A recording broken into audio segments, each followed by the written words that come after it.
ओम श्री गणेशाय नमः। दोस्तों, पौष मास की आगे की कथा में आज सुनेंगे श्रीमद् भागवत महापुराण के द्वितीय स्कंद का 7वां अध्याय। इस अध्याय में सुनेंगे भगवान के लीला अवतारों की कथा।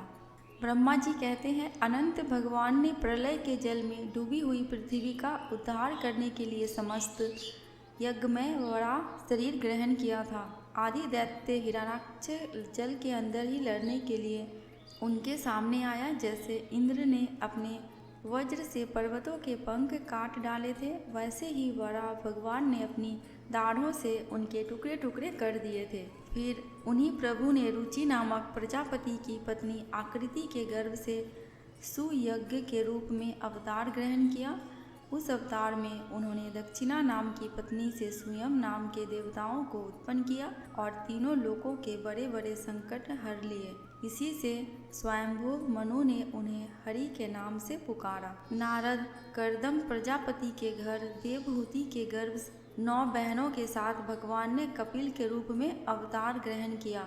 उन्होंने अपनी माता को उस आत्मज्ञान का उपदेश दिया जिससे वे इसी जन्म में अपने हृदय से संपूर्ण मल, तीनों गुणों की आसक्ति का सारा कीचड़ धोकर कपिल भगवान के वास्तविक स्वरूप को प्राप्त हो गई।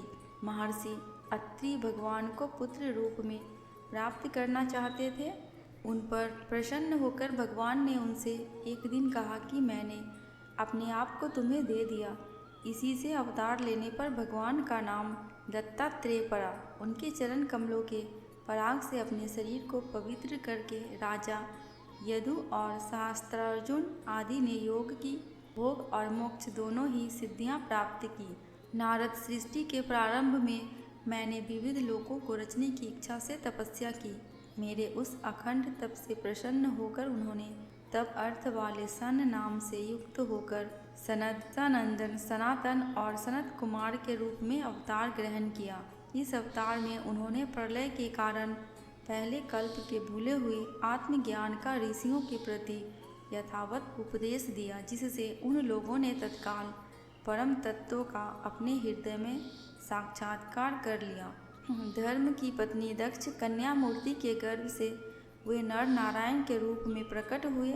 उनकी तपस्या का प्रभाव उन्हीं के जैसा है। इंद्र की भेजी हुई काम की सेना अप्सराएं उनके सामने जाते ही अपना स्वभाव खो बैठी।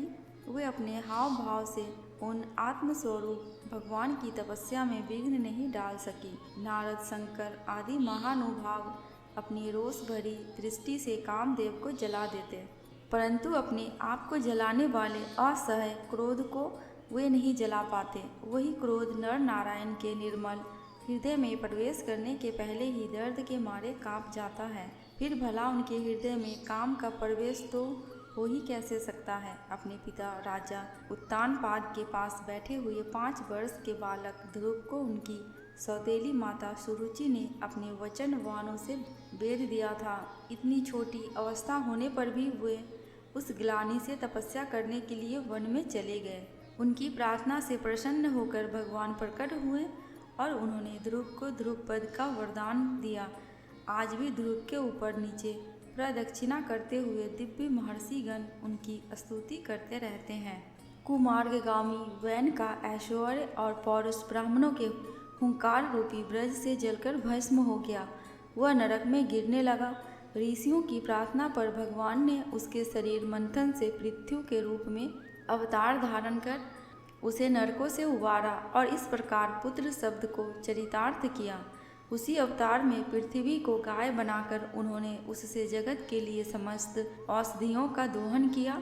राजा नाभि की पत्नी सुदेवी के गर्भ से भगवान ने ऋषभ देव के रूप में जन्म लिया। इस अवतार में समस्त आसक्तियों से रहित रहकर अपनी इंद्रियों और मन को अत्यंत शांत करके एवं अपने स्वरूप में स्थित होकर समदर्शी के रूप में उन्होंने जरों की भांति योगचर्या का आचरण किया। इस स्थिति को महर्षि लोग परमहंस पद अथवा अवधूतचर्या कहते हैं। अवधूतचर्या करते हैं। इसके बाद स्वयं उन्हीं यज्ञ पुरुष ने मेरे यज्ञ में स्वर्ण के समान कांति वाले हयग्रीव के रूप में अवतार ग्रहण किया। भगवान का यह विग्रह वेदमय, यज्ञमय और सर्वदेवमय है। उन्हीं की नासिका से श्वास के रूप में वेदवाणी प्रकट हुई। चाक्षुष मनवंतर के अंत में भावी मनु सत्यव्रत ने मत्स्य रूप में भगवान को प्राप्त किया था। उस समय पृथ्वी रूप नौका के आश्रम होने के कारण वही समस्त जीवों के आश्रय बने। प्रलय के उस भयंकर जल में मेरे मुख से गिरे हुए वेदों को लेकर वे उसी में विहार करते रहे। जब मुख्य मुख्य देवता और दानव अमृत की प्राप्ति के लिए क्षीर सागर को मथ रहे थे, तब भगवान ने कश्यप के रूप में अपनी पीठ पर मंद्राचल धारण किया। उस समय पर्वत के घूमने के कारण उसकी रगड़ से उनकी पीठ की खुजलाहट थोड़ी मिट गई, जिससे वे कुछ क्षणों तक सुख की नींद सो सके। देवताओं का महान भय मिटाने के लिए उन्होंने नृसिंह का रूप धारण किया। फड़कती हुई भौं और तीखी डाढ़ों से उनका मुख बड़ा भयावना लगता था। हिरण्यकश्यपु उन्हें देखते ही हाथ में गदा लेकर उन पर टूट पड़ा। इस पर भगवान नृसिंह ने दूर से ही उसे पकड़कर अपनी जांघों पर डाल लिया और उनके छटपटाते रहने पर भी अपने नखों से उसका पेट फाड़ डाला। बड़े भारी सरोवर में महाबली ग्राह ने गजेंद्र का पैर पकड़ लिया। जब बहुत थककर वह घबरा गया, तब उसने सूंड में कमल लेकर भगवान को पुकारा, हे आदि पुरुष, हे समस्त लोकों के स्वामी, हे श्रवण मात्र से कल्याण करने वाले। उसकी पुकार सुनकर अनंत शक्ति भगवान चक्रपाणि गरुड़ की पीठ पर चढ़कर वहां आए और अपने चक्र से उन्होंने ग्राह का मस्तक उखाड़ डाला। इस प्रकार कृपा परवश भगवान अपने शरणागत गजेंद्र की सूंड पकड़कर उस विपत्ति से उसका उद्धार किया। भगवान वामन अदिति के पुत्रों में सबसे छोटे थे, परंतु गुणों की दृष्टि से वे सबसे बड़े थे, क्योंकि यज्ञ पुरुष भगवान ने इस अवतार में बलि का संकल्प छोड़ते ही संपूर्ण लोकों को अपने चरणों से ही नाप लिया था। वामन बनकर उन्होंने 3 पग पृथ्वी के बहाने बलि से सारी पृथ्वी ले तो ली, परंतु इससे यह बात सिद्ध कर दी कि सन्मार्ग पर चलने वाले पुरुषों याचना के सिवा और किसी उपाय समर्थ पुरुष भी अपने स्थान से नहीं हटा सकते। दैत्यराज बलि ने अपने सिर पर स्वयं वामन भगवान का चरणामृत धारण किया था। ऐसी स्थिति में उन्हें जो देवताओं के राजा इंद्र की पदवी मिली, इसमें कोई बलि का पुरुषार्थ नहीं था। अपने गुरु शुक्राचार्य के मना करने पर भी वे अपनी प्रतिज्ञा के विपरीत कुछ भी करने को तैयार नहीं हुए। और तो क्या, भगवान का तीसरा पग पूरा करने के लिए उनके चरणों में सिर रखकर उन्होंने अपने आप को भी समर्पित कर दिया। नारद, तुम्हारे अत्यंत प्रेम भाव से परम प्रसन्न होकर हंस के रूप में भगवान ने तुम्हें योग, ज्ञान और आत्म तत्व को प्रकाशित करने वाले भागवत धर्म का उपदेश दिया। वह केवल भगवान के शरणागत भक्तों को ही सुगमता से प्राप्त होता है। वही भगवान स्वयंभू आदि मनवंतरों में मनु के रूप में अवतार लेकर मनु वंश की रक्षा करते हुए 10 दिशाओं में अपने सुदर्शन चक्र के समान तेज से बेरोक टोक निष्कंटक राज्य करते हैं। तीनों लोकों के ऊपर सत्य लोक तक उनके चरित्रों की कमनीय कीर्ति फैल जाती है और उसी रूप में वे समय समय पर पृथ्वी के भारभूत दुष्ट राजाओं का दमन भी करते रहते हैं। स्वनाम धन्य भगवान धन्वंतरी अपने नाम से ही बड़े बड़े रोगियों के रोग तत्काल नष्ट कर देते हैं। उन्होंने अमृत पिलाकर देवताओं को अमर कर दिया और दैत्यों के द्वारा हरण किए हुए उनके यज्ञ भाग उन्हें फिर से दिला दिया। उन्होंने ही अवतार लेकर संसार में आयुर्वेद का प्रवर्तन किया। जब संसार में ब्राह्मण द्रोही आर्य मर्यादा का उल्लंघन करने वाले नारकीय क्षत्रिय अपने नाश के लिए ही देववश बढ़ जाते हैं और पृथ्वी के कांटे बन जाते हैं, तब भगवान महापराक्रमी परशुराम के रूप में अवतीर्ण होकर अपने तीखी धार वाले फरसे से 21 बार उनका संहार करते हैं। मायावती भगवान हम पर अनुग्रह करने के लिए अपनी कलाओं भरत, शत्रुघ्न और लक्ष्मण एक साथ श्री राम के रूप से इक्ष्वाकु के वंश में अवतीर्ण होते हैं। इस अवतार में अपने पिता की आज्ञा का पालन करने के लिए अपनी पत्नी और भाई के साथ वे वन में निवास करते हैं। उसी समय उनसे विरोध करके रावण उनके हाथों मरता है। त्रिपुर विमान की चलाने के लिए उद्यत शंकर के समान जिस समय भगवान राम पराक्रमी परशुराम के रूप में अवतीर्ण होकर अपनी तीखी धार वाले फरसे से 21 बार उनका संहार करते हैं। मायापति भगवान हम पर अनुग्रह करने के लिए अपनी कलाओं भरत, शत्रुघ्न और लक्ष्मण एक साथ श्री राम के रूप से इक्ष्वाकु के वंश में अवतीर्ण होते हैं। इस अवतार में अपने पिता की आज्ञा का पालन करने के लिए अपनी पत्नी और भाई के साथ वे वन में निवास करते हैं। उसी समय उनसे विरोध करके रावण उनके हाथों मरता है। त्रिपुर विमान को जलाने के लिए उद्धर शंकर के समान जिस समय भगवान राम शत्रु की नगरी लंका को भस्म करने के लिए समुद्र तट पर पहुंचते हैं, उस समय सीता के वियोग के कारण बढ़ी हुई क्रोधाग्नि से उनकी आंखें इतनी लाल हो जाती है कि उनकी दृष्टि से ही मगरमच्छ, सांप और ग्रह आदि जीव जलने लगते हैं और भय से थरथर कांपता हुआ समुद्र झटपट उन्हें मार्ग दे देता है। जब रावण की कठोर छाती से टकराकर इंद्र के वाहन ऐरावत के दांत चूर चूर होकर चारों ओर फैल गए थे, जिससे दिशाएं सफ़ेद हो गई थी, तब दिग्विजय रावण घमंड से फूलकर हंसने लगा था। वही रावण जब श्री रामचंद्र जी की पत्नी सीता जी को चुराकर ले जाता है और लड़ाई के मैदान में उनसे लड़ने के लिए गर्वपूर्वक आता है, तब भगवान श्री राम के धनुष की टंकार से ही उसका वह घमंड प्राणों के साथ तत्क्षण विलीन हो जाता है। जिस समय सूंड के सूंड दैत्य पृथ्वी को रौंद डालेंगे, उस समय उसका भार उतारने के लिए भगवान अपने सफ़ेद और काले केश से बलराम और श्री कृष्ण के रूप में कलावतार ग्रहण करेंगे। वे अपनी महिमा को प्रकट करने वाले इतने अद्भुत चरित्र करेंगे कि संसार के मनुष्य उनकी लीलाओं का रहस्य बिल्कुल नहीं समझ सकेंगे।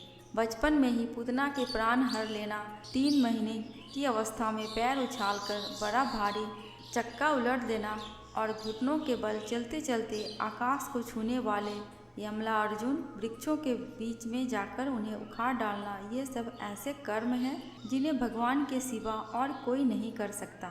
जब कालिया नाग के विष से दूषित हुआ यमुना जल पीकर बछड़े और गोप पालक मर जाएंगे, तब वे अपनी सुधामयी कृपा दृष्टि की वर्षा से ही उन्हें जीवित कर देंगे और यमुना जल शुद्ध करने के लिए वे उसमें विहार करेंगे तथा विष की शक्ति से जीव लपलपाते हुए कालिया नाग को वहाँ से निकाल देंगे। उसी दिन रात को जब सब लोग वहीं यमुना तट पर सो जाएंगे और दावाग्नि से आसपास का मूंज का वन चारों ओर से जलने लगेगा, तब बलराम जी के साथ वे प्राण संकट में पड़े हुए ब्रजवासियों को उनकी आंखें बंद कराकर उस अग्नि से बचा लेंगे। उनकी यह लीला भी अलौकिक ही होगी। उनकी शक्ति वास्तव में अचिंत्य है। उनकी माता उन्हें बांधने के लिए जो रस्सी लाएंगी वही उनके उदर में पूरी नहीं पड़ेगी, जो अंगुल छोटी ही रह जाएगी तथा जम्भाई लेते समय श्री कृष्ण के मुख में 14 भुवन देखकर पहले तो यशोदा भयभीत हो जाएगी, परंतु फिर वे संभल जाएगी। वे नंद बाबा को अजगर के भय से और वरुण के पास से छुड़ाएंगे। मैं दानव का पुत्र व्योमासुर जब गोप बालों को पहाड़ की गुफाओं में बंद कर देगा, तब वे उन्हें भी वहाँ से बचा लाएंगे। गोकुल के लोगों को जो दिन भर तो काम धंधों में व्याकुल रहते हैं और रात को अत्यंत थककर सो जाते हैं, साधनाहीन होने पर भी वे अपने परम धाम में ले जाएंगे। निष्पाप नारद जब श्री कृष्ण की सलाह से गोप लोग इंद्र का यज्ञ बंद कर देंगे, तब इंद्र ब्रजभूमि का नाश करने के लिए चारों ओर से मूसलधार वर्षा करने लगेंगे। उससे उनकी तथा उनके पशुओं की रक्षा करने के लिए भगवान कृपा परवश हो 7 वर्ष की अवस्था में ही 7 दिनों तक गोवर्धन पर्वत को एक ही हाथ से छत्रक पुष्प की तरह खेल खेल में ही धारण किए रहेंगे। वृंदावन में विहार करते हुए रास करने के लिए इच्छा से वे रात के समय जब चंद्रमा की उज्ज्वल चांदनी चारों ओर छिटक रही होगी, अपनी बांसुरी पर मधुर संगीत की लंबी तान छेड़ेंगे। उससे प्रेम विवश होकर आई हुई गोपियों को जब कुबेर का सेवक शंखचूड़ हरण करेगा, तब वे उसका सिर उतार लेंगे। और भी बहुत से प्रलंबासुर, धेनुकासुर, बकासुर, केसी, अरिष्टासुर आदि दैत्य, चाणूर आदि पहलवान, कुबलया, पीठ हाथी, कंस, कालियवन, भौमासुर, मिथ्या, वासुदेव, साल्व, द्विविध, वानर, वल्लभ, दंतवक्त्र राजा, नग्नजीत के साथ बैल, संबासुर, विदुरथ और रुक्मी आदि तथा काम्बोज, मत्स्य, कुरु, कैकय और श्रीजन्य आदि देशों के राजा लोग एवं जो भी योद्धा धनुष धारण करके युद्ध के मैदान में सामने आएंगे, वे सब बलराम, भीमसेन और अर्जुन आदि नामों की आड़ से स्वयं भगवान के द्वारा मारे जाकर उन्हीं के धाम में चले जाएंगे। समय के फेर से लोगों की समझ कम हो जाती है, आयु भी कम होने लगती है। उस समय जब भगवान देखते ही देखते अब ये लोग मेरे तत्व को बतलाने वाली वेद वाणी को समझने में असमर्थ होते जा रहे हैं, तब प्रत्येक कल्प में सत्यवती के गर्भ से व्यास के रूप में प्रकट होकर वे वेद रूपी वृक्ष का विभिन्न शाखाओं के रूप में विभाजन कर देते हैं। देवताओं के शत्रु दैत्य लोग भी वेद मार्ग का सहारा लेकर मैं दानव के बनाए हुए अदृश्य वेग वाले नगरों में रहकर लोगों का सत्यानाश करने लगेंगे। तब भगवान लोगों की बुद्धि में मोह और अत्यंत लोभ उत्पन्न करने वाला वेश धारण करके बुद्ध के रूप में बहुत से उपधर्मों का उपदेश करेंगे। कलयुग के अंत में जब सत्य पुरुषों के घर भी भगवान की कथा होने पर बाधा पड़ने लगेगी, ब्राह्मण, क्षत्रिय तथा वैश्य, पाखंडी और शूद्र राजा हो जाएंगे। यहाँ तक कि कहीं भी स्वाहा, स्वथा और वषट्कार की ध्वनि, देवता पितरों के यज्ञ श्राद्ध की बात तक नहीं सुनाई पड़ेगी। तब कलयुग का शासन करने के लिए भगवान कल्कि अवतार ग्रहण करेंगे। जब संसार की रचना का समय होता है तब तपस्या, 9 प्रजापति, मरीचि आदि ऋषि और मेरे रूप में जब सृष्टि की रक्षा का समय होता है तब धर्म, विष्णु, मनु, देवता और राजाओं के रूप में तथा जब सृष्टि के प्रलय का समय होता है तब अधर्म, रुद्र तथा क्रोधवन नाम के सर्प एवं दैत्य आदि के रूप में सर्वशक्तिमान भगवान की माया विभूतियाँ ही प्रकट होती है। अपनी प्रतिभा के बल से पृथ्वी के एक एक धूलि कण को गिन कर चुकने पर भी जगत में ऐसा कौन पुरुष है जो भगवान की शक्तियों की गणना कर सके। जब वे त्रिविक्रम अवतार लेकर त्रिलोकी को नाप रहे थे, उस समय उनके चरणों में अदम्य वेग से प्रकृति रूप अंतिम आवरण से लेकर सत्यलोक तक सारा ब्रह्मांड कांपने लगा था। तब उन्होंने ही अपनी शक्ति से उसे स्थिर किया था। समस्त सृष्टि की रचना और संहार करने वाली माया उनकी एक शक्ति है। ऐसी ऐसी अनंत शक्तियों के आश्रय उनके स्वरूप को ना मैं जानता हूँ और ना वे तुम्हारे बड़े भाई सनकादिही, फिर दूसरों का तो कहना ही क्या। आदि देव भगवान से सहस्त्र मुख से उनके गुणों का गायन करते आ रहे हैं, परंतु वे अब भी उसके अंत ही कल्पना नहीं कर सके। जो निष्कपट भाव से अपना सर्वस्व और अपने आप को भी उनके चरण कमलों में न्यौछावर कर देते हैं, उन पर वे अनंत भगवान स्वयं ही अपनी ओर से दया करते हैं और उनकी दया के पात्र ही उनकी दुस्तर माया का स्वरूप जानते हैं और उनके पार आ जाते हैं। वास्तव में ऐसे पुरुष ही कुत्ते और सियारों के कलेजा के रूप अपने और पौत्रादि के शरीर में यह मैं हूँ और यह मेरा है ऐसा भाव नहीं करते। प्यारे नारद, परम पुरुष की उस योग माया को मैं जानता हूँ तथा तुम लोग भगवान शंकर, दैत्य कुलभूषण प्रहलाद, शत्रुपा, मनुपुत्र, प्रियव्रत आदि प्राचीन बही, ऋभु और ध्रुव भी जानते हैं। इनके सिवा इक्ष्वाकु, पुरुरवा, मुचुकुंद, जनक गादी, रघु, अम्बरीश, सगर गय, याति आदि तथा माधंता, अलर्क, सत्यधनवा, अनु, रंतिदेव, भीष्म, बलि, अमूर्तरय, दिलीप, सौरभी, उर्तक, शिवी, देवल, पिपलाद, सारस्वत, उद्धव, पराशर, भूरिशरण एवं विभीषण, हनुमान, सुखदेव, अर्जुन, आरिष्टसेन, विदुर और श्रुतदेव आदि महात्मा भी जानते हैं, जिन्हें भगवान के प्रेमी भक्तों का सा स्वभाव बनाने की शिक्षा मिली है। वे स्त्री, शूद्र, होन, भील और पाप के कारण पशु पक्षी आदि योनियों में रहने वाले भी भगवान की माया का रहस्य जान जाते हैं और इस संसार सागर से सदा के लिए पार हो जाते हैं। फिर जो लोग वैदिक सदाचार का पालन करते हैं उनके संबंध में तो कहना ही क्या है। परमात्मा का वास्तविक स्वरूप एक रस, शांत, अभय एवं केवल ज्ञान स्वरूप है। ना उसमें माया कमल है और ना तो उसके द्वारा रची हुई विषमताएं ही हैं। वह सत्य और असत्य दोनों से परे है। किसी भी वैदिक या लौकिक शब्द की वहाँ तक पहुँच नहीं है। अनेक प्रकार के साधनों से संपन्न होने वाले कर्मों का फल भी वहाँ तक नहीं पहुँच सकता, और तो क्या स्वयं माया भी उसके सामने नहीं जा पाती, लजाकर भाग खड़ी होती है। परम पुरुष भगवान का वही परम पद है। महात्मा लोग उसी का शोक रहित अनंत आनंद स्वरूप ब्रह्म के रूप में साक्षात्कार करते हैं।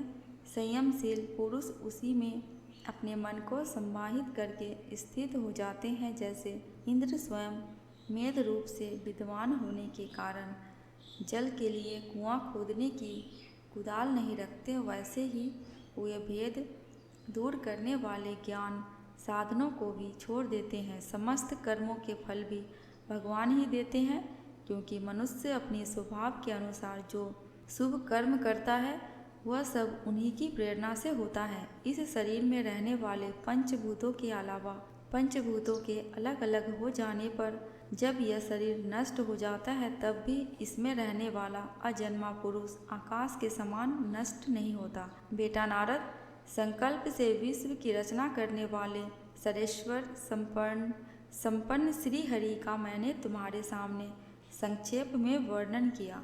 जो कुछ कार्य कारण अथवा भाव अभाव है वह सब भगवान से भिन्न नहीं है, फिर भी भगवान तो इससे पृथक भी है ही। भगवान ने मुझे जो उपदेश दिया था वह यही भागवत है। इसमें भगवान की विभूतियाँ का संक्षिप्त वर्णन है। तुम इसका विस्तार करो। जिस प्रकार सबके आश्रय और सर्वस्वरूप भगवान श्री हरि में लोगों की प्रेममय भक्ति हो, ऐसा निश्चय करके इसका वर्णन करो। जिस प्रकार सबके आश्रय और सर्वस्वरूप भगवान श्री हरि में लोगों की प्रेममय भक्ति हो, ऐसा निश्चय करके इसका वर्णन करो। जो पुरुष भगवान की अचिंतनीय शक्ति माया का वर्णन या दूसरे के द्वारा किए हुए वर्णन का अनुमोदन करते हैं अथवा श्रद्धा के साथ नित्य उनका चित्त माया से कभी मोहित नहीं होता। श्रीमद् भागवत महापुराण के द्वितीय स्कंद का 7वां अध्याय समाप्त। आगे की कथा दूसरे वीडियो में सुनेंगे। दोस्तों, कमेंट बॉक्स में भगवान विष्णु, भगवान श्री कृष्ण की जयकारा लगाना बिल्कुल भी मत भूलना। आपको मेरे चैनल पे व्रत त्योहारों की जानकारियाँ एवं उनसे जुड़ी कथा कहानियाँ मिलती रहेंगी। अगर आपको ये वीडियो थोड़ी सी भी अच्छी लगी हो तो प्लीज़ मेरे चैनल को सब्सक्राइब करके मेरी वीडियो को लाइक एंड शेयर कर देना। अंत तक वीडियो में बने रहने के लिए आपका दिल से बहुत बहुत शुक्रिया।